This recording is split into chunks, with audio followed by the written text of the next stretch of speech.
네이버에서 AP투자연구소를 검색하시고 홈페이지로 들어오세요. 김영재 소장이 매일매일 실시간으로 추천 종목과 시황 분석을 진행하며 장 마감 후 결산 내역도 투명하게 공개하고 있습니다. 주식이 어렵고 종목 찾기가 힘든 분들을 위해 무료로 진행하고 있습니다. 안녕하세요. 오늘 한국조선해양을 함께 살펴볼 AP투자연구소의 이세훈 전략팀장입니다. 코드번호 009540번이 되겠고요. 현재 시각은 7월 6일 11시 29분을 지나가고 있는 시점이 되겠습니다. 오늘 이제 보합권 짧은 등락 흐름들을 보여주고 있는 상황인데요. 최근에 이제 한국조선해양의 안 좋은 이야기들, 부정적인 이야기들이 많이 나오고 있죠. 대표적으로 이제 후판 가격 상승에 대한 우려가 있다라는 부분들, 그다음에 이제 노조 전면 파업에 대한 우려들, 이런 부분들이 있는 게 사실입니다. 다만 이제 제가 생각하기에 노조 전면 파업이나 이런 부분들에 있어서는 뭐 일시적인 악재다라고 생각이 좀 드는 부분이고요. 결과적으로 이런 부분들이 단기적으로 주가 하락에 영향을 미칠 수는 있지만 장기적으로는 결국에 실적에 수렴해서 가는 만큼 한국조선해양의 수주나 이런 부분들이 이미 목표했던 수주액에 거의 도달을 하거나 올해 이제 초과 달성이 되고 기대되고 있는 상황에서 이런 부분들이 단기적인 악재는 될 수 있겠지만 결과적으로 실적이 또 좋아진다라고 한다면 주가는 다시 우상향 상승 흐름들을 또 가져갈 수밖에 없는 부분들이라서 이건 뭐 단기적인 악재라고 보고 있고요. 그 다음에 이제 후판 가격의 상승에 대한 우려인데 보편적으로 철강회사하고 조선회사들이 1년에 2번 정도의 이 후판 가격 상승, 후판 가격에 협상을 합니다. 일반적으로 전반기에 한번 하고요. 후반기에 한번 하게 되는데 최근에 철강석 가격 올라가고 철강 제품 가격이 올라가다 보니까 결과적으로 전반기에 한 번 정도 후판 가격이 상승하는 요소가 있었고, 그리고 이제 후반기에 또 한 번 협상을 해야 되는 부분인데 후반기에도 후판 가격의 상승이 우려가 되고 있는 상황이죠. 그 우려감이 지금 주가 조정의 빌미가 되고 있다, 이렇게 좀 보면 될 것 같고요. 충분히 이번에 이런 하락으로 인해서 그 우려감을 주가는 좀 선반영하고 있다라고 생각이 듭니다. 지난 2월달부터 5월달까지 주가가 꾸준히 상승을 하면서 올라왔었기 때문에 당연히 이 상승에 따른 조정도 필요했던 부분이고요. 근데 조정의 이유를 뭘로 줄 것이냐, 어떤 핑계를 대면서 조정을 줄 것이냐라고 했던 시점에서 후판 가격이 우려가 된다, 이 부분들이 주가 하락 또는 조정의 이유가 되고 있는 거죠. 근데 아직 올린 것도 아니고 모릅니다. 이거는 우려감이 존재하는 건 사실이지만 올린 것도 아니고요. 동결될 수도 있는 겁니다. 협상에 따라서 이런 부분들이 어떻게 될지는 모르지만 그런 우려감이 선반영돼서 주가가 좀 밀려가고 있는 상황이기 때문에 오히려 이런 부분들이 동결된다거나 아니면 톤당 인상 가격이나 이런 부분들이 최소화된다면 오히려 그런 부분들에 의해서 주가가 또 우려감이 해소되면서 주가나 이런 부분들이 또 강하게 반등으로 갈 수 있는 하나의 이제 악재가 호재로 변모되는 그런 가능성도 충분히 있다, 이렇게 저는 좀 생각이 드는 부분인데요. 요새 이제 여러분들 뭐 아시겠지만 유가나 이런 부분들이 많이 올라가고 있다라는 얘기 속속 접하실 겁니다. 최근에 이제 오펙 감산 연장, 8월 증산 합의 결렬, 유가 3년 내 최고치를 경신을 하고 있다, 오펙 회의 취소, 유가 급등, 이런 얘기가 나오게 되면서 지금 75불까지 배럴당 유가가 급등을 하고 있는 상황이 되거든요. 그러다 보니까 무슨 얘기가 나오냐면 고유가 때문에 해양 플랜트 수주의 훈풍이 기대된다라는 이야기가 심심치 않게 나오고 있습니다. 여러분들도 다들 잘 아시겠지만 이 해양 플랜트라는 게 해저 그 바닷가 그 깊은 곳에 매장되어 있는 석유하고 가스를 탐사하고 시추해서 뽑아내는 그 시설이 바로 이 해양 플랜트거든요. 비싸요. 기본적으로 그 구조물 자체가 수조 원 단위가 됩니다. 그러다 보니까 이 발전 수조 원 정도를 투자를 해서 플랜트에 이제 설치를 해야 되는 부분이기 때문에 적어도 유가가 최소 못해도 60불은 돼야 수지 타산이 맞습니다.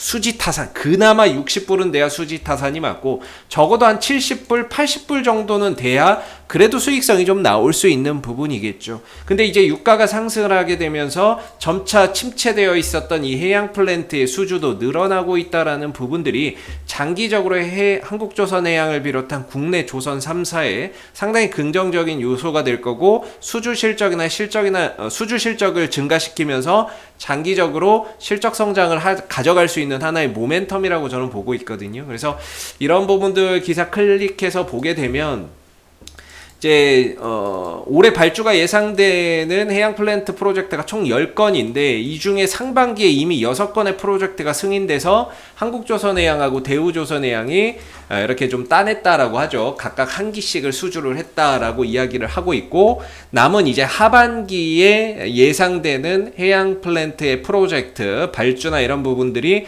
총 한 4개 정도가 남아 있다라고 합니다. 뭐 브라질의 메로라든지 파르크다스 베일리아스, 말레이시아의 림바용, 중국의 유화 뭐 이런 것들 해서 총 4개 정도의 추가적인 해양 플랜트 수주 발주가 예상이 되고, 그 부분에서 역시나 이제 한국조선해양이 수주를 또 따내온다라고 한다면 수주 모멘텀이나 이런 것들이 지금 목표했던 것들 그 이상으로 달성되면서 향후 2년 뒤, 3년 뒤 실적이 상당히 긍정적으로 나오는 모멘텀이 될 수 있겠죠. 여기에 더해서 카타르발 LNG선 발주도 올해 안에는 좀 나올 것으로 보고 있는데, 그런 부분들까지 더해진다라고 한다면 결국에 이제 후판 가격이 상승하는 거야. 뭐 원재료 가격이 올라가니까 어쩔 수 없는 건데, 이 부분들을 상쇄하고 가려면 수주를 많이 따내는 방법밖에는 없다. 한국조선해양이 뭐 할 수 있는 거는 협상 잘해서 후판 가격 동결시키거나, 그게 안 된다 그러면 결국에 수주 많이 따내서 수익성이나 이런 것들을 높이는 방법밖에는 없는 거죠. 다다익선. 예. 많이 따내서 수익성을 결국에는 이제 높이는 방법밖에는 없을 겁니다. 그래서 수주를 많이 따내고 있다라는 부분에 있어서 한국조선해양의 장기적인 실적, 향후 2년 뒤, 3년 뒤의 실적이나 이런 부분들이 상당히 또 기대되는 부분들이 되겠고, 당장 실적은 안 좋다는 이야기 많이 나오죠. 그건 뭐 어쩔 수 없어요. 작년 2019년도, 2018년도, 2020년도 수주 실적이 지지부진했기 때문에 어쩔 수 없는 거고, 지금 수주를 많이 따내놓고 있기 때문에 앞으로 뭐 2년 뒤, 3년 뒤에는 이런 실적 전망치 나 이런 부분들이 지금보다도 더 상향 조정되는 그런 모습들 얼마든지 좀 우리가 기대해 볼 수 있는 거겠죠. 그래서 좋은 게 맞고요. 수주 뭐 이렇게 뭐 좋은 게 맞고, 수주 실적도 좋고, 이 부분에 대한 실적은 한 2년 뒤, 3년 뒤에 반영이 될 거다라는 점도 잘 기억해서 보시면 될 것 같습니다. 필요했던 조정이고요. 그 조정의 이유가 후판 가격 인상과 뭐 이런 부분들 우려 때문이다라고 하는데, 결과적으로 이 조정이 또 받을 만큼 받고, 그 다음에 외국인들 또는 기관들의 수급이 또 돌아서면 자연스럽게 또 반등이 나올 수밖에 없는 그런 이제 흐름이라고 봅니다. 그래서 지금 한국조선해양의 기술적인 흐름상 15만 6천 원대, 16만 원대가 굉장히 매매 공방상 치열하게 좀 부딪힐 수밖에 없는 자리이기 때문에 장기적으로 투자하시는 분들이 아마 상관없을 수 있겠습니다만은, 단기 투자자분들 같은 경우에는 한 15만 6천 원대에서 16만 원대를 올라갔을 때 좀 저항대이자 비중 조절이자 현금 확보이자 리스크 관리 가격으로 좀 설정을 해서 보시면 좋을 것 같고요. 단기 차익 실현의 하나의 기준점 정도로 형성해서 보시면 좋을 것 같고요. 중장기적인 관점에서 밑에서부터 이 종목을 끌고 가시는 분들의 입장에서는 저는 이 방향성만 좀 추종해서 가면 된다라고 생각이 듭니다. 그래서 위로는 이 15만 6천 원, 16만 원대의 매물대가 있는 상황이고, 지금 이 매물대를 어떻게든 이제 소화를 해서 가야 되는 부분이다 보니까 이게 이제 쉽사리 돌파가 되기는 어렵죠. 근데 결국에 과정이라는 게 있고, 올렸다 내렸다 하면서 그 매물대를 좀 약화시키고, 그런 상태에서 나중에 이제 좀 돌파나 이런 부분들이 자연스럽게 될 수 있는데, 이 한 번으로는 좀 부족하다는 거죠. 몇 번 더 두들기면서 이 매물대를 점차 약화시키는 그런 작업들이 앞으로 장기적으로 좀 더 필요할 겁니다. 그래서 최대 떨어지면 12만 원대 초반대 정도까지도 내려올 것 같기는 한데, 여기까지는 오지 않는 것 같고요. 13만 원대에서 단기적인 저점이나 이런 부분들이 좀 잡히는 모습인 것 같습니다. 그래서 1차적으로는 13만 원대의 좀 지지 여부를 보시면서 반등 여부 좀 체크해 보시면 좋을 것 같고요. 좀 더 내려온다면 12만 원대 초반 정도에서 또 받쳐주는 자리가 있기 때문에, 오히려 또 떨어지면 이건 저가 매수의 기회인 거지 뭐 악재라고 볼 거는 아닌 것 같습니다. 오히려 떨어지면 또 기회의 관점에서 봐야 될 부분인 것 같고요. 단기적으로는 13만 원 정도에서 지금 저점이나 이런 것들이 좀 잡히면서 하방 경직성을 보여 보여주고 있기 때문에 13만 원대에서의 되돌림 반등 한번 기대를 해보면서 위로는 15만 6천 원대 정도를 바라보며 가는 그런 관점에서 현재는 뭐 팔아야 될 때는 아니다. 항상 말씀드리지만 팔 시기는 아니다라는 생각이 드는 부분이고요. 결국에 인내, 이 종목이 다시 한 번 더 시장에서 관심을 받고 수급이 유입되기까지는 지금 뭐 결국에 기다리는 방법밖에는 없죠. 우리가 어차피 이 한국조선해양이라는 회사의 주가를 올릴 수 있는 능력이 안 된다면 그 올려줄 수 있는 애들이 올 때까지 기다리는 수밖에는 없거든요.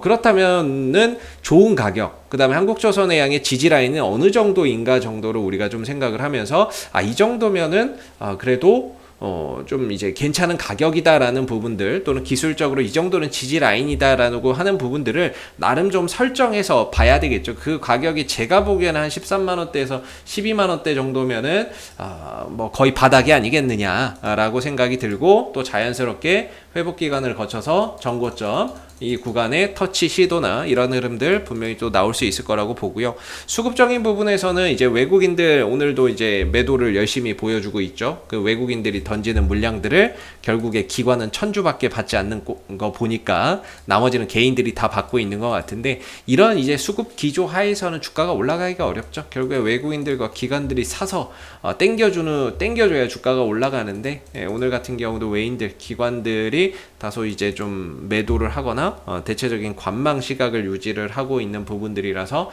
어떤 강한 액션이나 주가의 상승은 좀 기대하기가 어려울 것 같습니다. 그래서 그래도 13만 원대에서 더 이상 이제 크게 밀리지 않고 하방 경직을 보여주고 있기 때문에 떨어지지 않는다라는 것 자체가 긍정적으로 봐야 되고요. 주가는 떨어지지 않으면 결국엔 다시 또 딛고 올라서게 되어 있기 때문에 한국조선해양의 13만 원대를 기점으로 해서 되돌림 반등이나 이런 부분들 꼭 출현되는 모습들 한번 앞으로 계속해서 좀 지켜봐야 될 것 같습니다.